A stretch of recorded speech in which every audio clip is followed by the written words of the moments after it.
Welcome everyone to the Proven Knowledge Podcast. I'm your host, Anthony Church. I'm a music producer from Northeast Ohio. I began this weekly interview series to give you different perspectives on how to approach a career in the field from different artists, producers, engineers, and other great minds who share their stories on not only what's made them succeed, but also what has shaped them into the people that they are today. I hope you gain some real proven knowledge from the show, and that it helps elevate you in your endeavors on your own journey towards success as well. Let's get into it. Welcome everyone to episode 141 here in the Proven Knowledge Podcast. This is the Creators Series. Today I welcomed an artist out of Harlem. His name is Myles Elliott. I discovered Myles' song Waves over on Spotify, and I reached out to him on Instagram, and we connected, and we finally got him on the show this week for an interview. This was a very cool sit down. I really appreciate Myles for joining me this week, and I got to, learn more about him. He's been doing music for the last several years. He talked about his growth overall, his project he dropped last summer called F.A.Y.M, what that acronym stands for, and you're going to love the stories behind the album, that he went into in the second half of the episode, just discussing, creating with his friends, seeing people's reaction to the music.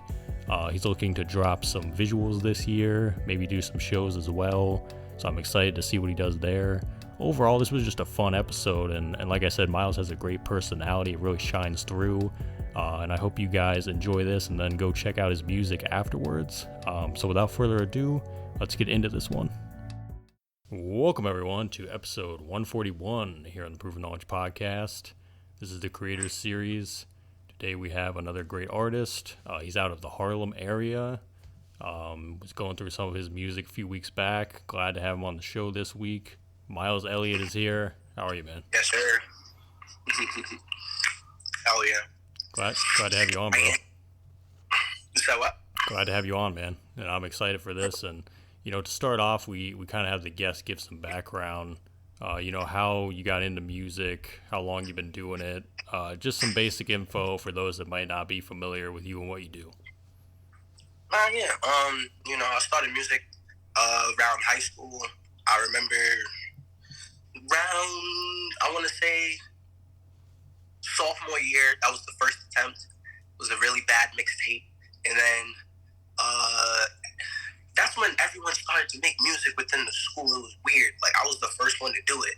And then that's when it kind of started trickling down. There were seniors, but the seniors were more popping than me. So I kind of got upset about that and started working on my own stuff. And I started self-producing. And I have this mixtape called Coca. That's one of my first projects. And I was able to get that on Apple.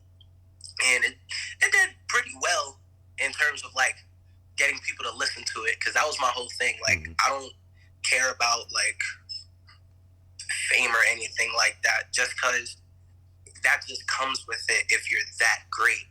And my whole thing is I want to inspire. So I want to kind of, like, because me personally, I like the drill era that we're in right now, but I kind of want to be the person that gets the kids away from that, because I see kids are really impressionable. Mm-hmm. So I feel like if they could listen to me, I could kind of get them to, just chill out, because life is short. Yeah. And that's kind of like why I got into the music, because that's how I see it. Mm-hmm. Life is just short. My brother took me to go see Kanye when I was 13. And that was when I told myself, all right, that's our path. We're going to do music. Just because I saw how he had everybody. Because if I go to a concert, I don't pay attention to the artists mostly. It's mostly like the crowd. Just seeing like how everybody is, because it looks cool. Like, it's just a bunch of people just going crazy. And I feel like leading something like that, there's no other feeling. I wanted to know what that felt like. And that's basically my drive for the music. Yeah. Well, that's great. That's great to hear, man. That sounds like a real, like, personal thing to you as well. And it sounds like you have that personal connection to it, and kind of just from yourself as a fan of music, you want to give back and you want to help someone else. And that to me is what it's all about at the end of the day anyway. I like that, though. You said, like, studying the crowd. It's more like studying the reactions of the people, like how they move to the music, how they're receiving the message and everything. And I always think that, because I don't perform, I don't make music like that. I produce a little, I don't like sing or rap or anything, but I've always thought that like there's got to be that much greater experience when you get to see the reaction of the songs you made in person, as opposed to just, I dropped a song, like, I hope you guys enjoy it, and you don't really know. You know what I mean? You don't know how they're listening to it, how they're receiving it, until you can actually see it with your own eyes sometimes, and kind of just get that feedback in person. And that's got to be really incredible. So I love that. I think that's amazing. So you obviously just mentioned Kanye, so I assume Kanye is someone that you were kind of inspired by a little bit. But who else, like when you were coming up, or even now, are you still like listening to that is kind of in your wheelhouse? I'd say during 2018 till like now, I'd say Travis Scott for sure, because like I went to Astroworld. I went when he went on tour that first time. It was crazy. Brought out so many people. I got to see Virgil. I got to see Gunna. Never thought I'd ever see Lil Baby in my life. I saw Young Thug and Lil Baby at the same time. Gunna brought him out. That was like crazy. But my bad, getting off track. But favorite artist right now, I'd have to say, Kanye is big inspiration. I used to want to be like Lil Wayne before I wanted to be like Kanye. So, Wayne really had me in a chokehold as a child. I'm not gonna lie. Who else? 070 Shake is like so next level. Like, she's the reason why now I try to experiment more with sounds and my music and my voice. Because even my engineer, my friends, I put them all on the 070 Shake. Everybody's like, oh my God, like, who is this person? And it's like, people who are able to create something different, I'm going to always listen to and give them a chance, just because, like, it's so different. Like, music now, I feel, is so diluted that almost everyone sounds the same. The New York sound, everybody raps like K-Flock. But turns out there was somebody who was rapping before K-Flock, and that's who everybody's really getting it from. I forgot the person's name, but like, this music kind of sucks right now, And my inspirations are the pop icons, and they don't even drop like that anymore unless it's like some crazy rollout. Like Drake too. Drake is also up there, I would say. I used to make songs kind of like Drake just because he's singing on the tracks and he's also rapping. And growing up listening to that, getting conditioned to that, you're like, all right, when you start writing, you kind of hear these artist voices in your head. And for me, I always hear it's all based off the vibe that I'm going for. But mostly I hear Drake sometimes, I hear Travis. But then once when I put my own spin on it, that's when I start hearing my own voice, And that took a minute to do, because you could start writing these lyrics and having all these flows, but you might feel a certain way just because it sounds like this person or it sounds like this person. It don't sound like you, And my engineers plural, because my guy Steve-O, that's like my best friend. He basically helped me create the sound that I have now. So, my song Wave, that was him. Cell Phones is another favorite of mine. I got to work with my friend Vic Almighty, who's also a great artist. And he's another person that helps me tap into like a whole new headspace whenever I'm working on songs and just trying to get these beats done. And it's funny because I haven't worked on a beat in like, I want to say like 2-3 years, just because my writing, that's all I'm focused on right now. That's mostly why I sound like the way I do. Yeah, and I love that. You kind of covered some bases on some more questions I had, so I love that. And honestly, it's kind of just like, because I've had that discussion with other people on this show, as far as like, when you grow up and maybe you haven't even started making music yet, you're just hearing these different artists, and then when you finally begin, you kind of got to go of kind of just like modeling your craft after them a bit, but you obviously aren't like directly copying them. You're just figuring it out, and then the more that you go, you're developing your own style, and you're getting that like muscle memory almost, and it's becoming your own thing.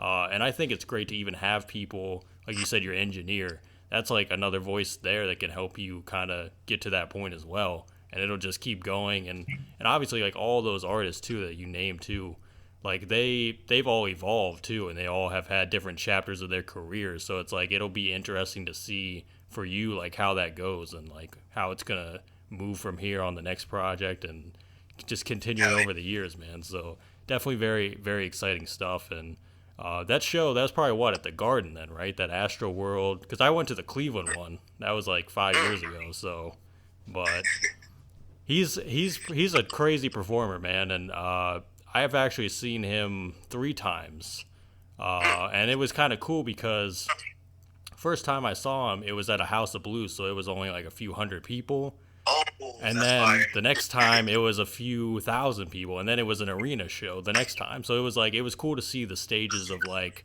how as an artist you can go from just having a little bit of a fan base and you can make such a big impact on people in just a short amount of time. And it's like, if you just continue working, like, you don't know where it's going to go. That's kind of like what I always think of when I think of that, because I'm like, I saw that guy go from just this small venue to doing arena shows within like 3 years. You know what I mean? Yeah. So that's definitely inspiring stuff for sure. So for you, like you said, coming out of New York area, there's obviously a lot of different styles of hip hop now and a lot of different styles of music and everything. And Sure. New York's kind of like the melting pot. That's how I view it. And so, like, have you ever like thought about what it's been like coming out of New York, or just trying to make your own lane, or you don't really care about wherever you are in your life, you're just going to make it happen and do it your way? Like, have you ever thought about that at all, or? Nah, for sure. That's actually this is how I am, because I've always been like that. Even like my mom used to get mad at me all the time just because I'm so like stubborn and headstrong. And it's like, for me, I kind of see how everybody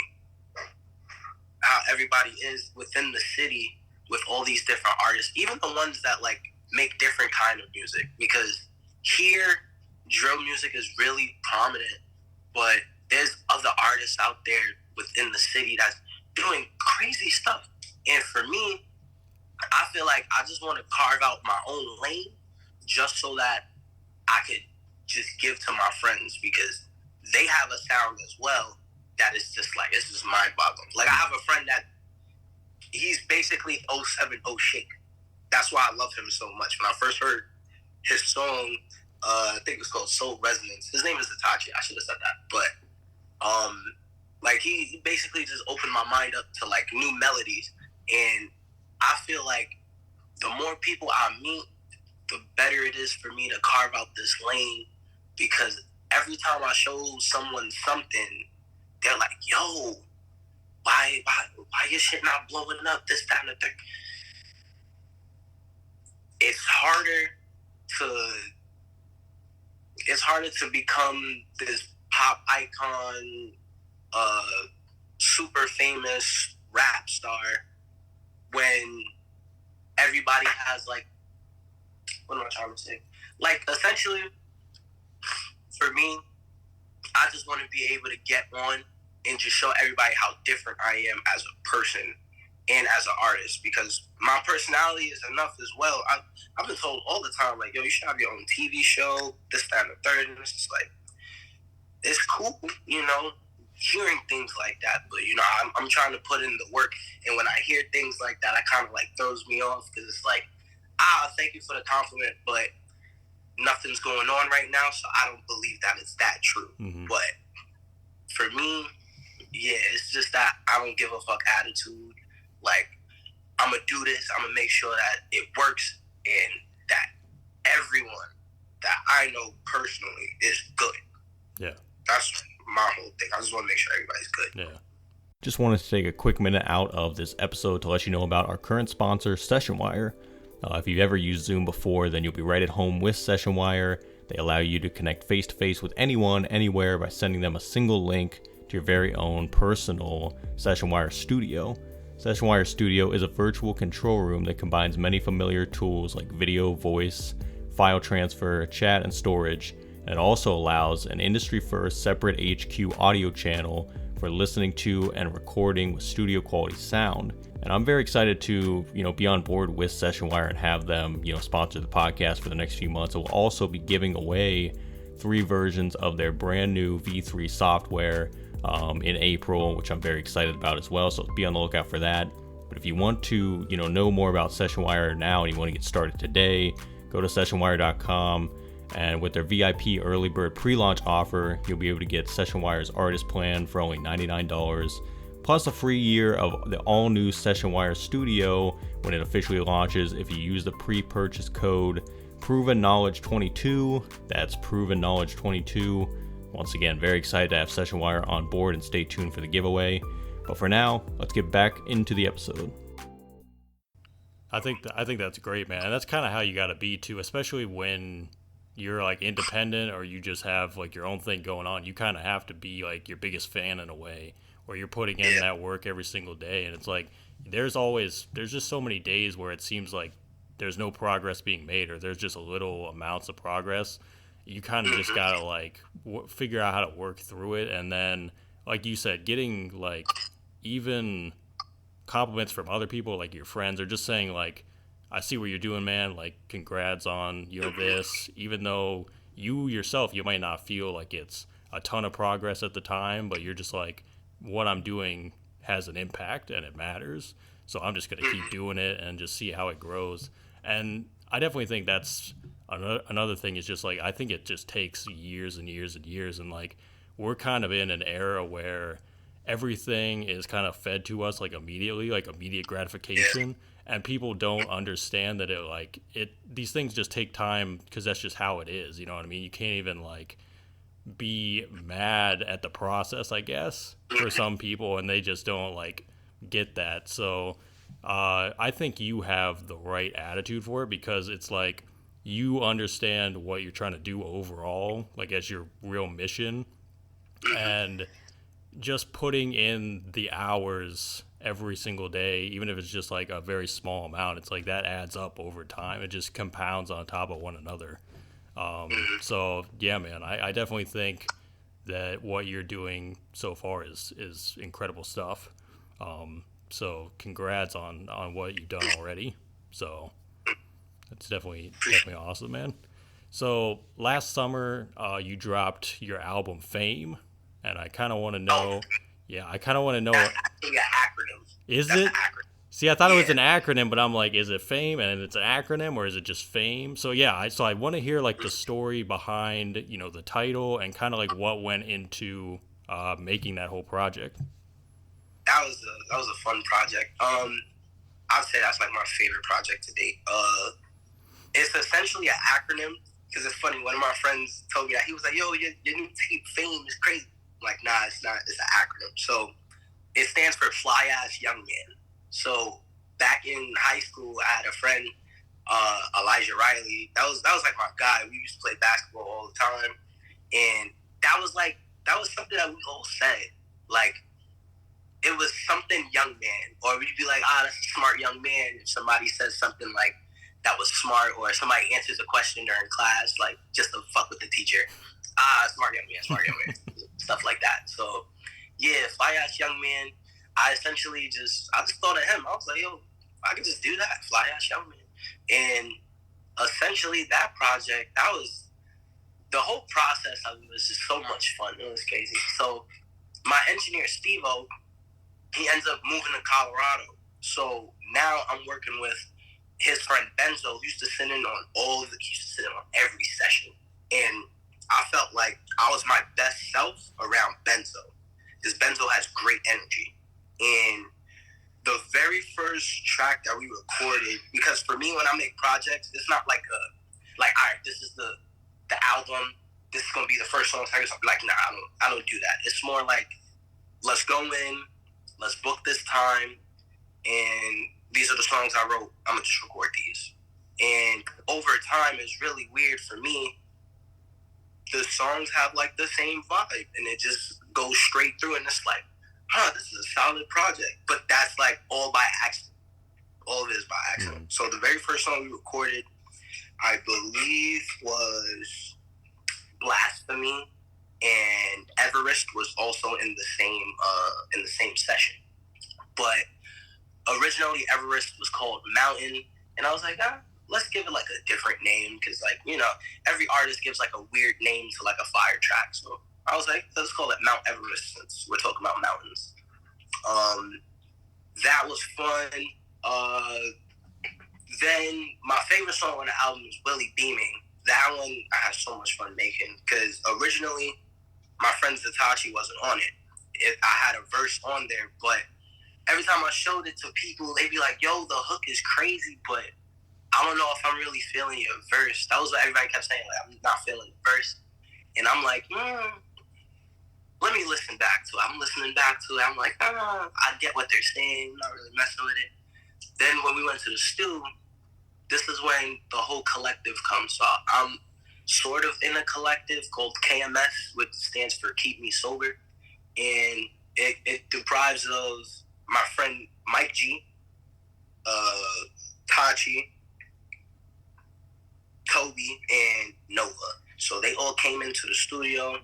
Mike was with his girl. They all came. We all had fun. And, you know, Tachi just came from work, because Tachi works late at night. And he was like, he was just chilling. And I asked him, yo, bro, could you give me a verse, please? Because we don't ever, like, do songs like that. And he was like, I don't know. I don't want it to be trash, but I got you. Like, he's half asleep. It's so crazy, because he was half asleep. He walked into the booth, and he's just like this with the headphones, like, just chilling. And he's like, all right, I got y'all. Then he starts, like, freestyling, because all of it was freestyle. And most of the album was freestyle on my end, too. But the way he was doing it was just, it was clean, but at the same time, it wasn't, because he's going in and out. He's coming up with all these different ideas. Mind you, we still got like 2 hours left, so I was chilling. I was like, hey, bro, whatever works for you to create the best shit, do it. And thankfully, he was able to get through like half of his verse. Then, out of nowhere, he came up with that line about Margella. He's like, welcome, Margella, I'll put it all on me. He was like, whoa. Okay, say that again, but just say it a little differently. Then he said how he said it on the song. He kept on going. We like, damn. And all he needed was one more line. And we like, yo, bro, just give it one more line. Try to think of something. And everything he was coming up with was just bad endings. And my engineer, Benzo, was like, well, we could just repeat the last line that he did. I could just loop it. I was like, yes, just do that. Just loop it and just put an effect on it and make it sound like different. That's what we did. We put that on there. Then the Willie Beaming that's like my best song. To me, that's my best song. Just because I don't sing like that at all.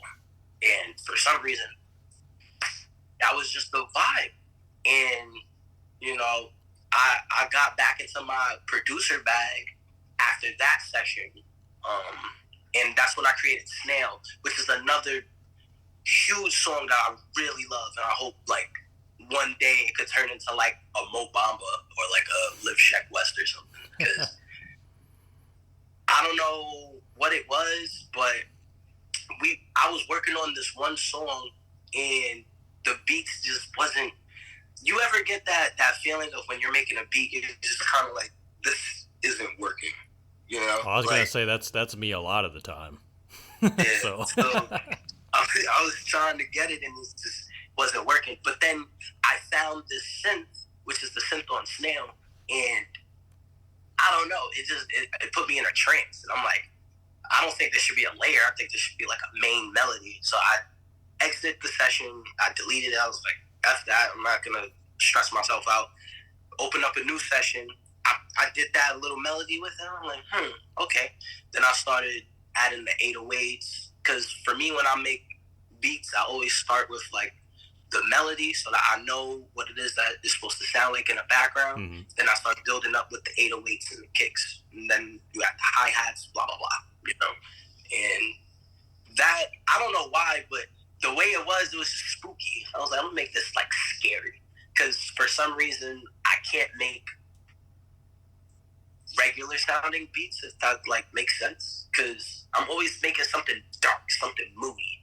I don't know, something might be wrong up here, but this is always something dark and moody. And Snail, I don't know why, but soon as I heard the beat, the first thing I heard was Measy like a snail, hella slow, he be stupid. And I don't know, that song is just, I have to say that's one of my best, like, ragers. Because that's a real rager song.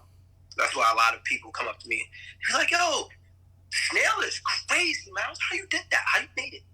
And it'd be the people that was in there with me while I was recording. And it's always a great experience recording music. Just because everybody's, like, right there listening to it as you're making it. Although it's in your headphones and you're, like, right there in real time. You're like, oh, yeah, this is crazy. And I always, like, rap with my eyes closed sometimes, or I'm just, like, focused on my phone because I wrote it. But sometimes I'll, like, look over just to see, like, the reactions, because I'm low-key insecure with the music, but I do love seeing, like, any reaction, whether it's good, bad. I love it because it lets me know what you listen to, essentially. That's all I really care about. Like, opinions is cool, but as long as you heard my voice in your head, it's fine. And I look over, everybody's like this. If I chill, or they're laughing, talking about it, pointing at the screen, or, you know, somebody's looking at the computer like, nah, you should, like, add this, add that. And, yeah, just the recording process is just, like, it's just amazing. But, yeah, I don't know. Like, F.A.Y.M is just, like, I feel like it's the maturity of my sound. Because now that that mixtape is like the solidification of what Myles Elliott sounds like, essentially. Like, what I was working towards from the first project up until that one. And the dude who did the beats for me, because I produced some of the songs, but it was mostly my guy Slat Devil. He from Moscow. Mad cool. He essentially did like what you did. Like, I heard your songs. Like, I want to work with you. And before him, there was another guy from Moscow named Y Kotz. And Kotz is like, yeah, that's like the GOAT. He was like, I got you with the beats, you know. All you got to do for me is just post me and give me a producer tag. I gave him a producer tag, and that's like, that producer tag is amazing. Because it's like, Kotz, this is crazy. We put it on a track 2, I think. Because I don't think he did any songs on F.A.Y.M, but I could be mistaken. Oh, no, he did Wave. Wave is like, yeah, that's one of my biggest songs on Apple, I think. And, yeah, him, Slat Devil, and produced by Sense. But I think he just goes by the Sense Beats. That's another one, too. So, essentially, 3 producers plus myself. Yeah, that was a great project. Yeah, I had a lot of fun making that. Yeah, man, I love all that. I just love to hear these stories too, like behind kind of the process of everything. That's like one of my favorite parts about doing this show is just getting to hear, like, you know, how these things were made and put together and everything. And for, like you said, it's kind of like you see the growth from where you were like 4 or 5 years ago to now, and you're just like, that's just incredible. That's what it's all about too. It's and really just, you know, how natural it was, like bringing it all together. Like you said, you didn't sit down and like, oh, we're gonna put this here, we're gonna do this. You just were doing these real life experiences, and it just came together how it came together. And it makes me want to dive in, because I haven't got the chance to listen to the full thing yet. I got to sit down and go through. But this gives me my incentive, because now I'm intrigued. I'm like, oh, I got to hear what he's talking about and go back and check the whole thing out. What song is it? Oh yeah, One Day is like the very first track. You're gonna be like, okay, like I'll listen to like the rest of it, just because that sets the tone of it. And One Day is basically my call out to like these labels, these artists, all of that. Like, one day I'm gonna be up there with all of y'all, and we're all gonna sip champagne, blah blah. Yeah, essentially that song is just me saying like, I'm gonna do this one day, because manifestation is real. And I realized that, like, a lot of these artists, when they were coming up, they was rapping about all the stuff that they was going to do, and then they did it. So for me, I feel like if I keep that mindset, it's just going to happen naturally. You know, even making the songs, like, it was weird. Like, one day I woke up and I was looking at my phone and I'm just scrolling through, and I'm like, oh, I like 15 songs done. Should just make a project. And that's when I came up with the fly ass young man. It's so weird. Like, I'm just a weird individual. Oh, and mushrooms played a big part in making the track. So big ups to the mushrooms. I'm gonna say everybody has their process. So I respect the craft, man. I respect how it all came together, and it's great because again, however you get to that point, that's just how it is. And if people enjoy the music, that's just it's all good. You know what I mean? So that's great to hear. And speaking of manifesting, because obviously the year kind of is just beginning. What do you think you're looking to do this year? Are you looking to drop more music, videos, do shows? Like, what you got going on? Like dropping more videos for sure. Like right now, I have a video done for the song I got called Grace. That's gonna come out soon, but I'm waiting to see if I could get it on official Raps and Hustles and What NYC Sounds Like, because those are the major platforms right now for the city in terms of music and like underground artists. So that's essentially my goal for the year, just to get more eyes on me, so that it's not like it don't feel like it's for nothing. Mm-hmm. But right now, I see the growth, even though it's really small, but I see where it's going. So that would be a big push for me. Definitely want to just get in touch with more videographers and stuff. Like, there's a bunch of people who's been hitting me up, liking my stuff. Like, all I have to really do is just text them. That's literally all I got to do. So definitely the goal this year is more videos so that people see my face more and they're like more conditioned to it. Mm-hmm. Yeah. Nice, man. So last few questions here. These are ones I ask on every episode. The first one is, if you could go back 10 years ago, maybe give yourself a piece of advice, or maybe not change anything at all, what do you think you would do?